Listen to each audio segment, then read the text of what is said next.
14 मे 2025 रोजी जस्टिस भूषण रामकृष्ण गवई यांनी भारताच्या सर्वोच्च न्यायालयाचे 52वे मुख्य न्यायाधीश म्हणून शपथ घेतली आहे। ही नियुक्ती अनेक कारणांनी महत्त्वाची आहे।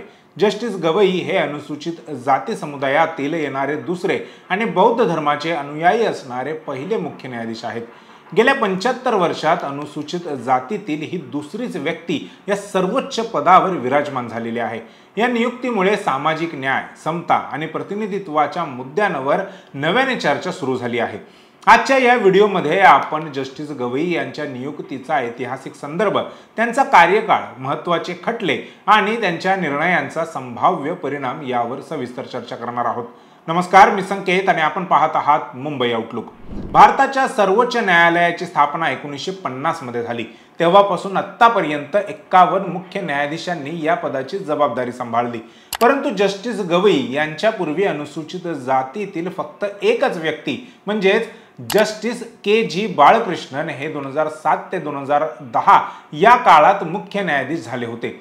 जस्टिस गवई हे अनुसूचित जाती समुदायातील दुसरे आणि बौद्ध समुदायातून पहिले मुख्य न्यायाधीश आहेत। प्रश्न असा आहे की 75 वर्षात अनुसूचित जातीतील व्यक्ती या पदापर्यंत का पोहोचू शकले नाहीत? यामागे सामाजिक आणि संख्यात्मक अडथळे असल्याची चर्चा आहे। उदाहरणार्थ जस्टिस C.S. कर्णन यांच्यावर 2017 मध्ये भ्रष्टाचाराचे आरोप लावण्यात आले आणि त्यांना तुरुंगवासाची शिक्षा देखील झाली। काही जणांचे मत आहे की त्यांना त्यांच्या जातीमुळे लक्ष्य बनवण्यात आले, ज्यामुळे त्यांना मुख्य न्यायाधीश पदापासून वंचित ठेवले गेले। त्याचप्रमाणे जस्टिस के.जी. बाळकृष्णन यांच्या कार्यकाळानंतरही त्यांच्यावर काही आरोप झाले, ज्यामुळे अनुसूचित जातीच्या न्यायाधीशांबाबत संशयाचे वातावरण निर्माण झाले। यामुळे अनेकदा असे दिसून येते की या समुदायातील व्यक्तींना सर्वोच्च पदापर्यंत पोहोचण्यासाठी वेगळाच अतिरिक्त अडथळ्यांचा सामना करावा लागतो। ही परिस्थिती सामाजिक पूर्वाग्रह, राजकीय हस्तक्षेप आणि संस्थात्मक रचनेतील त्रुटींशी जोडली गेलेली आहे। Justice B.R. गवई यांचा जन्म महाराष्ट्रातील अमरावती येथे झाला। त्यांचे वडील रामकृष्ण गवई हे भारतीय रिपब्लिकन पक्षाचे नेते, खासदार आणि 3 राज्यांचे राज्यपाल देखील होते। जस्टिस गवई यांनी 2003 मध्ये मुंबई उच्च न्यायालयात न्यायाधीश म्हणून काम सुरू केले आणि 2019 पर्यंत ते सर्वोच्च न्यायालयाचे न्यायाधीश बनले।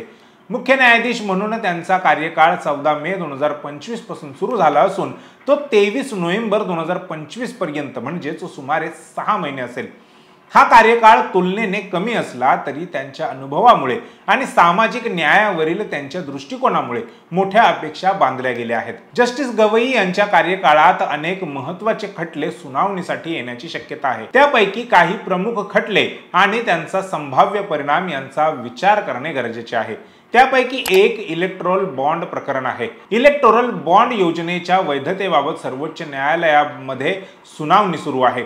जस्टिस गवई यांनी यापूर्वी या प्रकरणात महत्त्वाची भूमिका बजावलेली आहे। या योजनेच्या पारदर्शकतेवर प्रश्न उपस्थित झाले असून याचा निकाल राजकीय पक्षांच्या निधी व्यवस्थेवरती परिणाम करू शकतो। त्यानंतर आरक्षण आणि सामाजिक न्यायाचा विषय आहे। जस्टिस गवई यांनी 2024 मध्ये आरक्षणाच्या वर्गीकरण आणि उपवर्गीकरणासंदर्भात महत्त्वाचा निकाल दिला होता। हा निर्णय सामाजिक आणि राजकीय धोरणांना दिशा देणारा ठरला आहे। त्यांच्या कार्यकाळात मराठा आरक्षणासारखी प्रकरणे पुन्हा एकदा चर्चेत आलेली आहेत, ज्यामुळे आरक्षण धोरणावर दीर्घकालीन परिणाम होऊ शकतात। याशिवाय उत्तर प्रदेश सरकारने सुरू केलेला बुलडोझर न्याय व त्याभोवती फिरणारे अनेक सामाजिक प्रश्न देखील चर्चेत आहेत। अनधिकृत बांधकामांवर बुलडोझर कारवाईच्या वैधतेवर सर्वोच्च न्यायालयात सुनावणी झाली आहे। जस्टिस गवई यांनी यापूर्वी संविधानातील तरतुदींचा आधार घेत योग्य प्रक्रियेची गरज अधोरेखित केलेली आहे। याचा स्थानिक प्रशासन आणि नागरिकांच्या हक्कांवर परिणाम होऊ शकतो। जनहित याचिकांचा मुद्दाही तितकाच महत्त्वाचा आहे। जस्टिस गवई यांनी जनहित याचिकांसाठी विशेष सुनावणीचा आग्रह धरला आहे। यामुळे पर्यावरण, शिक्षण आणि सामाजिक हक्कांशी संबंधित प्रकरणांना आता गती मिळू शकते। या सर्वच खटल्यांचे निकाल देशाच्या सामाजिक, राजकीय आणि आर्थिक धोरणांवर खोलवर परिणाम करू शकतात। विशेषतः जस्टिस गवई यांचा सामाजिक न्यायावरील दृष्टिकोन आणि त्यांच्या अनुसूचित जातीतील पार्श्वभूमीमुळे त्यांचे निर्णय समावेशक आणि समतावादी धोरणांना प्रोत्साहन देऊ शकतात असा विश्वास वर्तवला जात आहे। जस्टिस गवई यांच्या नियुक्तीमुळे अनुसूचित जाती आणि इतर उपेक्षित समुदायांमध्ये एक आशा निर्माण झाली आहे। त्यांनी शपथ घेतल्यानंतर सर्वोच्च न्यायालयात वकिलांना जय भीम असे अभिवादन केले, ज्यामुळे त्यांचा सामाजिक न्यायावरील दृष्टिकोन स्पष्ट झाला। परंतु प्रश्न असा आहे की त्यांच्या 6 महिन्यांच्या कार्यकाळात ते किती प्रमाणात बदल घडवू शकतील। काहींचे मत आहे की त्यांचा कार्यकाळ कमी असल्याने फार मोठे बदल घडवणे कठीण आहे, तर काहींच्या मते त्यांचे निर्णय दीर्घकालीन परिणाम करू शकतात। याशिवाय त्यांच्यावर असलेला सामाजिक दबाव आणि अपेक्षा यांचा त्यांच्या निर्णयांवरती परिणाम होऊ शकतो। जस्टिस BR गवई यांची मुख्य न्यायाधीशपदी नियुक्ती ही केवळ वैयक्तिक यश नसून सामाजिक समतेच्या दिशेने एक महत्त्वाचे पाऊल आहे। त्यांच्या कार्यकाळात सामाजिक न्याय, पारदर्शकता आणि संवैधानिक मूल्यांना प्राधान्य मिळण्याची अपेक्षा आहे। त्यांचे निर्णय देशाच्या सामाजिक आणि राजकीय भवितव्यावर दिशा देऊ शकतात।